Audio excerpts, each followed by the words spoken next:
adoleshent të cilët të rriten në mënyrë të tillë iracionale, asociale, që bëhen të dhunshëm ndaj njëri tjetrit, që shfaqin doza të neurotizmit ekstrem, apo veprime kriminale, sikurse ishte rasti i Fierit, që për mua ishte rast i përbindshëm, ishte një përtej çdo përfytyrimi që dy vajza të sillen aq brutalisht me një shoqen e tyre. Pra, në këtë kontekst unë them që përgjegjësia prindërore, kjo fabrika sociale e familjes shqiptare ka filluar të pësojë ruptura jashtëzakonisht të mëdha. Këta adoleshent keqformohen, deformohen dhe shformohen pikërisht në këtë strukturë bazale të vetme, universale, nuk ka tjetër përveç familjes. Këta fëmijë nuk janë vetëm viktime moshës së biologjisë dhe seksualitetit të tyre, po këta janë viktimë së pari e strukturës së familjes që nuk funksionon siç duhet, pra nuk i ka parimet e prindërimit. Në një farë mënyrë prindërit e sotshëm janë bërë cinik, po shikojnë interesin e tyre dhe merren pak me fëmijët, ose janë në spontaneitetit, edukimit të rrugës, edukimit të shoqërisë, edukimit nëpërmjet të rrjeteve sociale. Ky është problemi i parë që ka të bëjë me familjen. E dyta është shkolla. Shkolla është një institucion i rëndësishëm i cili nuk po e luan fare rolin e vet. Shkolla ka marrë një anshmëri të frikshme. Pra në shkollë flitet për nota, flitet për rezultate, flitet për konkurse, flitet për dije dhe shumë mirë, sepse është një institucion industrie e dijes dhe do të merret me këtë punë. Por ama, për sa i përket formimit qytetar, fakti që brenda shkollës, në vend që të edukojnë qytetar me sjellje humane që dinë të komunikojnë, edukojnë qenie të përbindshme të tilla. E dini çdo të thënë kjo dhunë, të bësh dhunë të tillë me gjak të ftohtë, me mendje lehtësi dhe të sjellje të tilla të pamëshirshme. Ato dy vajzat ajo ka qenë një sjellje vërtet e përbindshme. Mua më është ngjatur mishi. Domethënë nuk mund ta mendoj përtej kësaj. E para njerëz është dhunë antinjerëzore dhe shkafshërore, së dyti është e ushtruar nga vajzat që sipas konceptit ton popullor që kemi, konceptit ton moral dhe etik që kemi, sjellja e vajzave gjithmonë është më prudente, është më puritane, është më e kujdesshme se sa e meshkujve.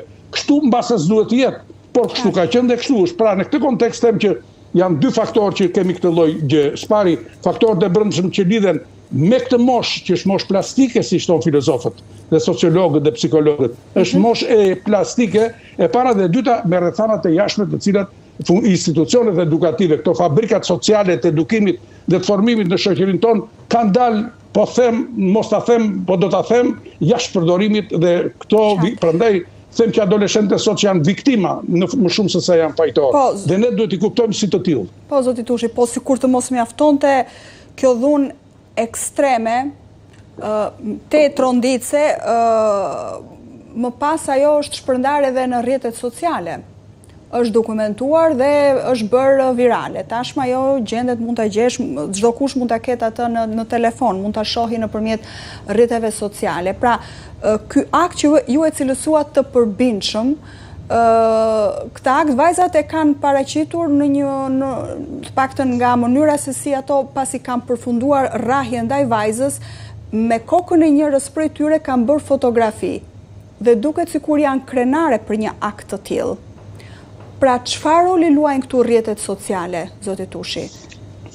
Shikoni, është e vërtet që po kalojmë një situatë të vështirë ku është pothuaj prishur kufiri midis asaj që është e moralshme nga ajo që është e pamoralshme, nga ajo që është e lejuar, nga ajo që është e ndaluar, dhe në këtë situatë kaotike një ndikim jashtëzakonisht të madh kanë rrjetet sociale, në të cilat me sa duket adoleshentët e sotshëm, duke qenë jashtë ndikimit të strukturave të edukimit, kanë filluar të bëjnë demonstrime, të bëjnë bravura të jashtme me sjellje të tilla asociale, me sjellje të tilla gati kriminale. Jo keni parë që në rrjetet sociale ne kemi parë të rinj që mburren me kallash, që gjuajnë me kallash dhe e nxjerrin veten në fotografi. Ne kemi parë të tjerë që nxjerrin thika, nxjerrin apo bëjnë veprime të tjera brutale.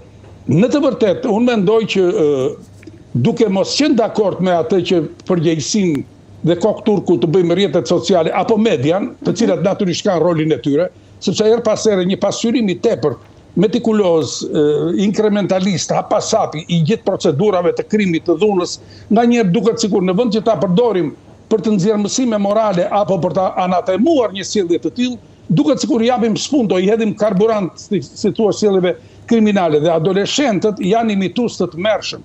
Adoleshentët janë në moshë të tillë që e ndjejnë të imperializmin kulturor të rrjeteve sociale dhe të mediave dhe imitojnë, domethënë kështu e ka bërë ajo në Fier, mund ta bëjmë dhe ne këtu në Vlorë apo në Korçë apo në Tiranë etj etj. Pra në këtë kontekst mendoj që së pari duhet shtuar kujdesi i pasqyrimit kur s'është i domosdoshëm deri në detajet caktuara të dhunës.